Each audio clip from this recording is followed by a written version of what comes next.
My name is Jasmine Smith, and I am the Senior Manager of Data and Applications at Lighthouse Midstream Services.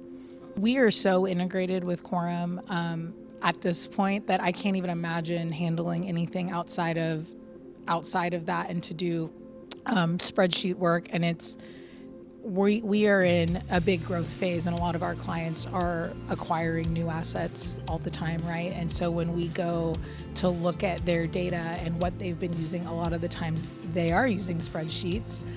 Some of them even manage their nominations in spreadsheets or emails. Exactly, monster spreadsheets. And